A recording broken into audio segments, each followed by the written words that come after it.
Hello dear students. इस video में हम लोग बिहार बोर्ड की नई पुस्तक कंप्यूटर विज्ञान जिनका नाम है मैं और मेरा कंप्यूटर, जो कि कक्षा 6, 7, 8 तीनों के लिए समान पुस्तक है।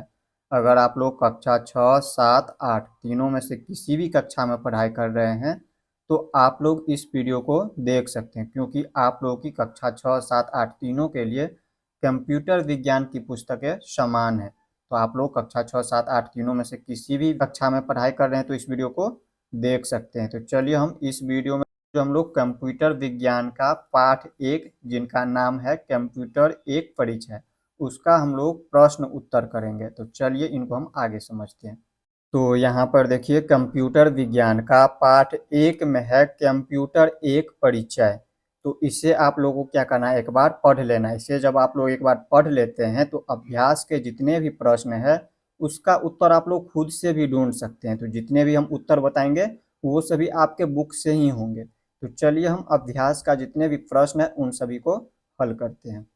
तो यहाँ पर देखिए, पाठ 1 का अभ्यास के प्रश्न 1 में दिया हुआ है, नीचे दिए गए प्रश्नों के विकल्पों में से सही उत्तर का चयन कीजिए। प्रश्नों को समझिए, प्रश्न में क्या कह रहा है। प्रश्न कह रहा है नीचे दिए गए प्रश्नों के, यानी कि नीचे जो ये प्रश्न दिया जैसे पहला दूसरा वो सभी प्रश्न जो दिया हुआ है इनके विकल्पों में से सही उत्तर का चयन करना। जैसे प्रश्न 1 जो दिया हुआ है इनका ये हमारा विकल्प हो गया ABCD।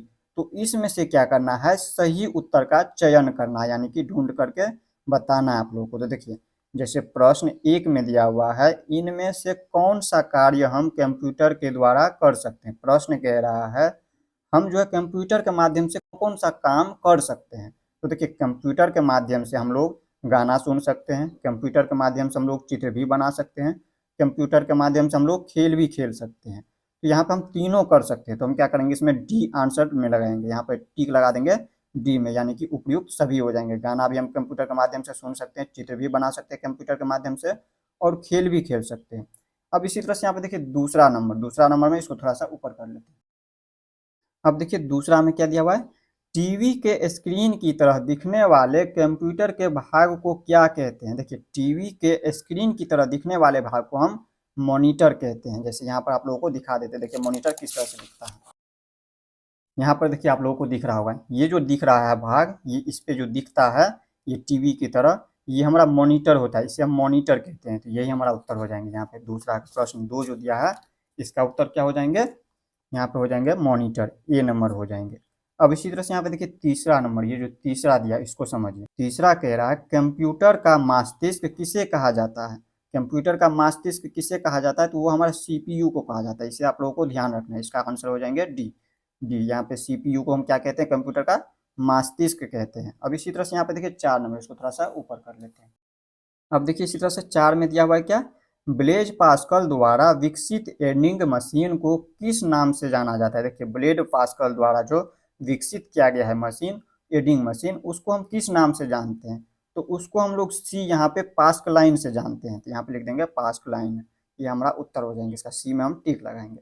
अब इसी तरह से यहाँ पे देखिए 5 नंबर में, 5 में कह रहा है कंप्यूटर का जनक किसे कहा जाता है। कंप्यूटर का जनक यानी कंप्यूटर के पिता किसे कहा जाता है। तो देखिए, कंप्यूटर का पिता जो है चार्ल्स बेबेज को कहा जाता है। जनक कहिए या फिर पिता कहिए, तो कंप्यूटर का पिता हम चार्ल्स बेबेज को कहते हैं। अब इसी तरह से हम तो देख लेते हैं हम इनसे आगे। अब देखिए इसी तरह से प्रश्न संख्या 2 में क्या कह रहा है। प्रश्न संख्या 2 कह रहा है सही कथन के सामने सही तथा गलत कथन के सामने गलत का चिन्ह लगाइए। देखिए, ये हमारा सही का चिन्ह हो गया और ये हमारा गलत का चिन्ह हो गया। तो देखिए, जो कथन सही होगा उसके सामने यहाँ पे इस बॉक्स में क्या करना है, हमें सही का चिन्ह लगाना है, और जो कथन गलत होगा उसके सामने यहाँ पे हमें क्या करना है, गलत का चिन्ह लगाना है। तो देखिए कथन जैसे पहला में क्या दिया हुआ है, पहला कथन कह रहा है कंप्यूटर एक इलेक्ट्रॉनिक उपकरण है। क्या कंप्यूटर एक इलेक्ट्रॉनिक उपकरण है या नहीं। तो कंप्यूटर एक इलेक्ट्रॉनिक उपकरण है, तो हम इसमें कहेंगे ये जो कथन है ये सही है, तो हम सही का टिक लगा देंगे। अब इसी तरह से यहाँ पे देखिए दूसरा नंबर, दूसरा कथन कह रहा है कंप्यूटर बिना निर्देश दिए ही काम कर सकता है। यानी कि प्रश्न कह रहा है कंप्यूटर जो है बिना आदेश के, निर्देश यानी बिना हम उनको आदेश दिए ही वो हमारा काम कर सकता है। तो ये गलत है। जब तक हम उनको आदेश नहीं देंगे, जब तक हम उनको बताएंगे नहीं, तब तक वो हमारा कोई काम कर ही नहीं सकता। अपने आप कंप्यूटर कोई भी काम नहीं करता है, उसको जब तक हम कमांड नहीं देंगे तब तक वो हमारा काम नहीं करेगा। तो इसमें हम लिखेंगे गलत, ये हमारा गलत कथन है। अब इसी तरह से यहाँ पे देखिए तीसरा में कह रहा है माउस के द्वारा हम कंप्यूटर पर टाइपिंग कर सकते हैं। देखिए माउस के द्वारा हम कंप्यूटर पर टाइपिंग नहीं कर सकते हैं। टाइपिंग हम लोग क्या करते हैं, कीबोर्ड के माध्यम से करते हैं। जैसे यहाँ पर आप लोगों को कीबोर्ड दिखा देते हैं, तो देखिए ये हमारा कीबोर्ड, ये हमारा होता है कीबोर्ड, इसके माध्यम से हम टाइपिंग करते हैं, ना कि माउस के माध्यम से। माउस देखिए किस तरह का होता है, ये हमारा होता है माउस, टाइपिंग हमारा कीबोर्ड से होता है। तो यहाँ पर देखिए ये भी कथन हो जाएंगे गलत। अब इसी तरह से यहाँ पे देखिए 4 नंबर में कह रहा है कंप्यूटर पर लंबे समय तक बड़ी मात्रा में डाटा को स्टोर किया जा सकता है। तो ये हमारा कथन सही हो जाएंगे। देखिए प्रश्न कह रहा है कंप्यूटर पर लंबे समय तक बड़ी मात्रा में डाटा को स्टोर किया जा सकता है, यानी कहने का मतलब है ये जो कथन है, कथन कह रहा है कंप्यूटर पर हम जो है लंबे समय के लिए यानी कि अधिक समय के लिए डाटा स्टोर, ये डाटा स्टोर क्या होता है, जैसे हो गया फोटो रखते हैं आप लोग, वीडियो रखते हैं, वो सभी डाटा कहलाती है। तो वो डाटा हम लंबे समय तक के लिए कंप्यूटर पर रख सकते हैं। तो ये हमारा कथन सही हो जाएंगे। अब इसी तरह से यहाँ पे देखिए 5 नंबर में कह रहा है कीबोर्ड से जो कुछ भी टाइप किया जाता है उसे मॉनिटर पर देखा जा सकता है। तो देखिए ये जो हमारा कीबोर्ड होता है, ये जो कीबोर्ड दिया हुआ है, इस पे जो भी हम टाइपिंग करते हैं उसे हम मॉनिटर पर देख सकते हैं। यहाँ पर देखिए मॉनिटर दिखाते हैं आप लोगों को। देखिए ये होता है हमारा मॉनिटर, ये जो दिया हुआ है ये क्या है, मॉनिटर है। तो इस पर हम देख सकते हैं, इसके स्क्रीन पर हम देख सकते हैं जो भी टाइपिंग करेंगे। तो ये हमारा कथन सही हो जाएंगे। तो इस तरह से आप लोग प्रश्न संख्या 2 को भी समझ गए होंगे। अब हम देख लेते हैं इसी तरह से प्रश्न संख्या 3 को।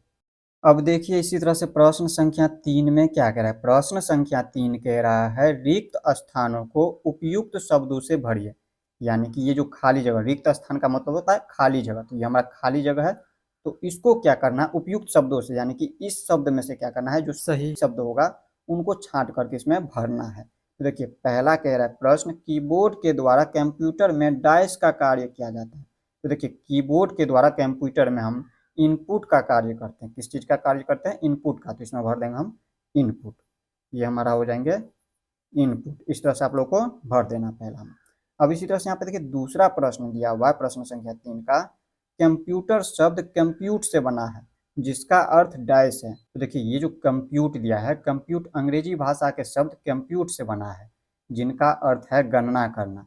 तो यहाँ पर देखिए कंप्यूटर शब्द कंप्यूट से बना है जिनका अर्थ क्या है, गणना करना। यहाँ पर हम लिख देंगे दूसरा का आंसर हो जाएंगे गणना करना। इस तरह से आप लोगों को भर देना है दूसरा का आंसर।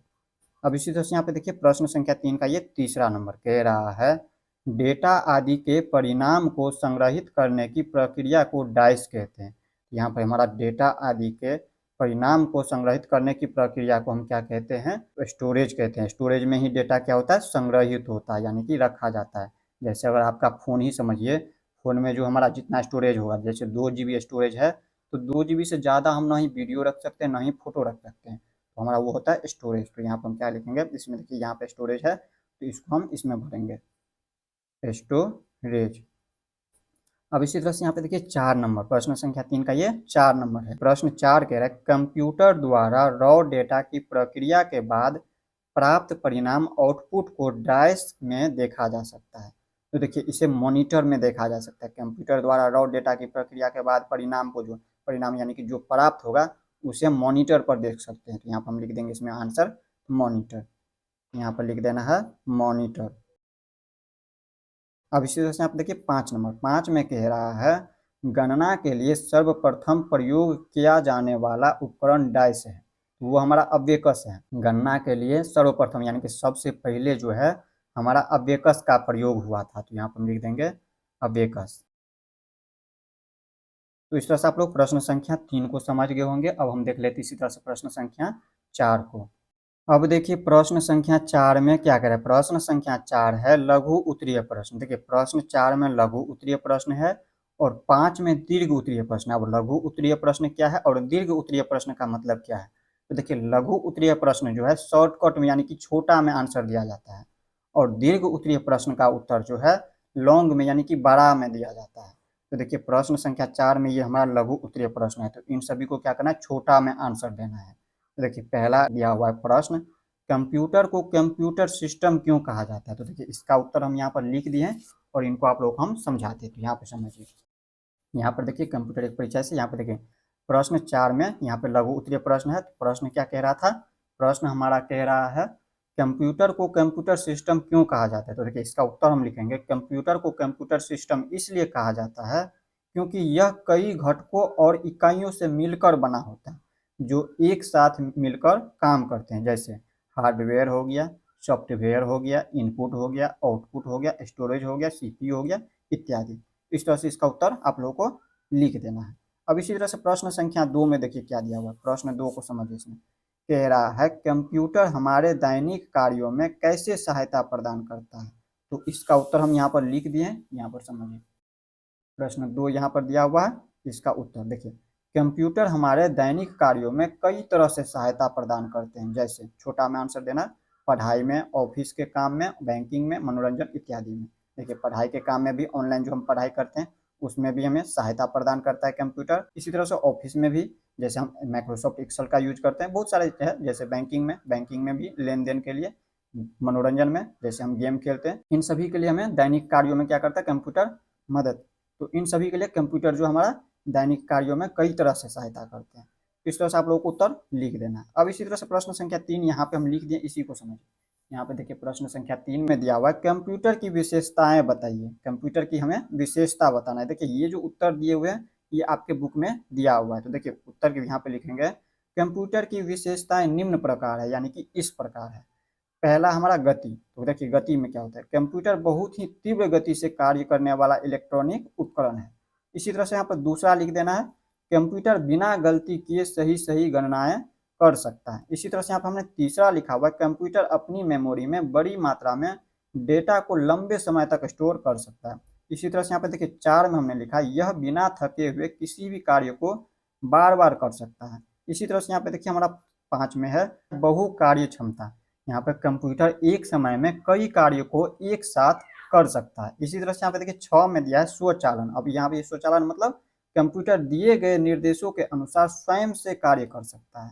तो यहाँ पर देखिए हमने इनकी विशेषताएं में 6 लिख दिया है। तो आप लोगों को ज्यादा नहीं लिखना, इतना बड़ा नहीं लिखना। आप लोगों को क्या करना है, 2 विशेषताएं बता देना, पहला दूसरा, इस तरह से आप लोग बता दीजिएगा, बस हो जाएगा, उतना आप लोगों को नहीं लिखना है।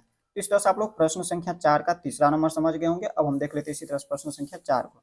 देखिए प्रश्न 4 में कह रहा है कंप्यूटर कैसे कार्य करता है। तो यहाँ पर देखिए इसका उत्तर हम लिख लिए हैं, यहाँ पे आप लोगों को हम समझाते हैं। यहाँ पर देखिए प्रश्न संख्या 4 का 4 नंबर, कंप्यूटर कैसे कार्य करता है। तो इसका उत्तर हम लिखेंगे, कंप्यूटर एक इलेक्ट्रॉनिक उपकरण है। यह उपलब्ध कराए गए डेटा एवं निर्देशों के आधार पर विभिन्न तरह के कार्य कर सकता है। ये हमारा इसका उत्तर हो जाएंगे।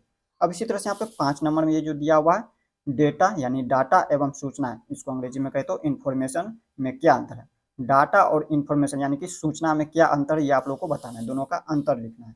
यहाँ पे देखिए प्रश्न संख्या 4 का 5 नंबर में यहाँ पर हमने लिख दिया अंतर में, ये हमारा डेटा के लिए हो गया और ये हो गया सूचना।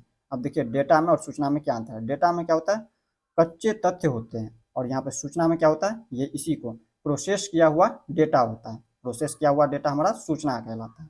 इसी तरह से यहाँ पे देखिए डेटा में अपने आप में अर्थ नहीं होता है। सूचना में यहाँ पर देखिए सूचना जो है इसका अर्थ और उपयोग होता है। यहाँ पे उदाहरण तीसरा में देखिए लिख दिया है, जैसे यहाँ पे देखिए ये हमारा डेटा हो गया 80, 90, 100, ये जो दिया हुआ है संख्या ये हमारा डेटा हो गया। और सूचना क्या हो गया, यहाँ पे देखिए इसका उदाहरण छात्र का औसत अंक 90 है, ये हमारा क्या हो गया, सूचना हो गया। जैसे यहाँ पे देखिए इसका औसत जो निकालेंगे तो वो हमारा जो प्रोसेस होकर के होगा वो हमारा सूचना कहलाएगा। जैसे उदाहरण में छात्र का औसत अंक जो है 90 है, ये हमारा सूचना कहलाएगा। तो इस तरह से आप लोगों को अंतर लिख देना है। तो इस तरह से आप लोग प्रश्न संख्या 4 को देख लिया। अब हम देख लेते हैं इसी तरह से प्रश्न संख्या 5 को। अब देखिए इसी तरह से प्रश्न संख्या 5 में दिया हुआ है दीर्घ उत्तरीय प्रश्न। दीर्घ उत्तरीय प्रश्न में थोड़ा सा बड़ा आंसर देना होता है। तो देखिए पहला कह रहा है कंप्यूटर के विकास की संक्षिप्त जानकारी दीजिए।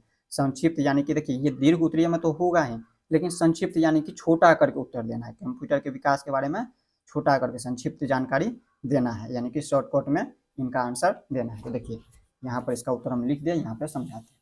देखिए प्रश्न 5 का हमने उत्तर इस तरह से लिख दिया।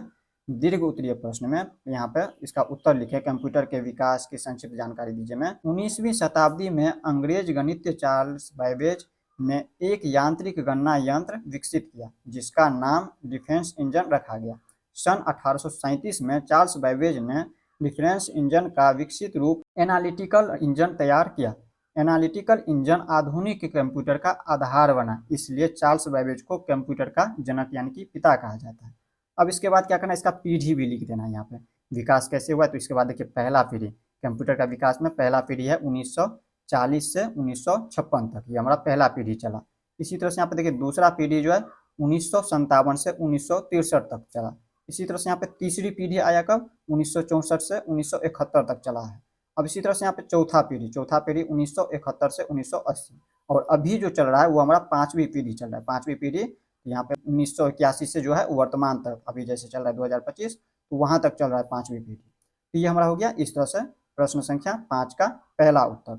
अब इसी तरह से यहाँ पे देखिए दूसरा है, देखेंगे दूसरा प्रश्न क्या कह रहा है, विभिन्न प्रकार के कंप्यूटर की चर्चा कीजिए। देखिए जितना भी हम उत्तर दे रहे हैं वो आप लोगों के बुक में दिया गया है, उसी में से हम क्या करें, ढूंढ करके लिखे हुए हैं। तो यहाँ पर विभिन्न प्रकार के कंप्यूटर की हमें चर्चा कीजिए कह रहा है। तो यहाँ पर देखिए इसका उत्तर हम लिखेंगे प्रश्न संख्या 5 का ये दूसरा नंबर क्या कह रहा था, विभिन्न प्रकार के यानी कि अलग अलग प्रकार के कंप्यूटर की चर्चा करना है आप लोगों को। तो यहाँ पर हम इसका उत्तर लिखेंगे कंप्यूटर कई प्रकार के होते हैं। देखिए आपके बुक में 3 प्रकार का ऐसे दिए हुए हैं, बाकी कंप्यूटर जो है कई प्रकार के, जब आप लोग आगे जो क्लास में जाएंगे तो आप लोगों को बताया जाएगा। सुपर कंप्यूटर सब भी होता है। यहाँ पर देखिए आप लोग को उतना नहीं जानना है, यहाँ पर देखिए जो दिया हुआ है इसको समझिए। उत्तर, कंप्यूटर कई प्रकार के होते हैं। जैसे पहला होता है हमारा डेस्कटॉप। अब डेस्कटॉप में क्या होता है, डेस्कटॉप वह कंप्यूटर होता है जिसको हम डेस्क यानी कि मेज के ऊपर रखकर काम कर सकते हैं। तो यहाँ पर समझ लीजिए। इसके बाद हम आप लोगों को डेस्कटॉप, लैपटॉप और टैबलेट भी दिखाएंगे, इन तीनों का हम चित्र दिखाएंगे। तो देखिए दूसरा होता है लैपटॉप। अब लैपटॉप में क्या होता है, लैपटॉप वह कंप्यूटर होता है जिसे हम अपने पैरों यानी दूसरे शब्दों में कहे तो गोद में रखकर काम कर सकते हैं। अब इसी तरह से यहाँ पर देखिए तीसरा टैबलेट या फिर स्मार्टफोन। देखिए टैबलेट किस तरह से होता है, तो देखिए ये आप लोगों को दिख रहा होगा, ये जो दिया हुआ इस तरह से बड़ा वाला दिख रहा होगा इस तरह से, ये हमारा टैबलेट होता है। और यहाँ पर स्मार्टफोन, स्मार्टफोन जो आप लोग अभी यूज कर रहे हैं जिसमें देख रहे हैं, ये हमारा होता है स्मार्टफोन। इस तरह से, इस तरह से आप लोग समझ गए स्मार्टफोन कैसा होता है। टैबलेट और स्मार्टफोन को आप लोगों को आकृति दिखा दिए। टैबलेट स्मार्टफोन को हम अपनी हथेली पर रखकर काम कर सकते हैं। टैबलेट और स्मार्टफोन को, जैसे ये जो देखिए ये जो स्मार्टफोन है इसको हथेली यानी कि हाथ पर रखकर इसके काम कर सकते हैं। यहाँ पे इस तरह से लिख देंगे। और लैपटॉप क्या होता है, तो लैपटॉप का भी दिखा देते हैं आकृति। देखिए लैपटॉप का आकृति हम यहाँ पे समझा देते हैं। तो यहाँ पर देखिए लैपटॉप, ये हमारा होता है लैपटॉप। ये इस तरह से आप लोग आकृति दिख रहा होगा आप लोगों को, ये हमारा लैपटॉप होता है, ये हमारा टैबलेट होता है, और ये जो दिया हुआ है ये हमारा डेस्कटॉप होता है। डेस्कटॉप यानी कि इसको हम कहीं पे क्या करते हैं, मेज या टेबल पे हम रख करके इसको काम करते हैं। तो ये हमारा हो गया, समझ गए आप लोग, डेस्कटॉप। ये हो गया हमारा लैपटॉप और ये हमारा हो गया टैबलेट। तो इसी को हम अभी लिखे हैं, उत्तर में जो आप लोगों को लिखे हैं इसी को हम दिए हुए हैं, और यही इसका उत्तर हम जो है लिखे हुए हैं। तो इस तरह से आप लोग प्रश्न संख्या 5 का दूसरा नंबर भी समझ गए होंगे। नेक्स्ट वीडियो में हम लोग इनसे अगला पाठ देखेंगे। अगर आप लोगों का कोई प्रश्न हो तो आप लोग इस वीडियो में कमेंट्स कर सकते हैं। मिलते हैं नेक्स्ट वीडियो में। जय हिंद।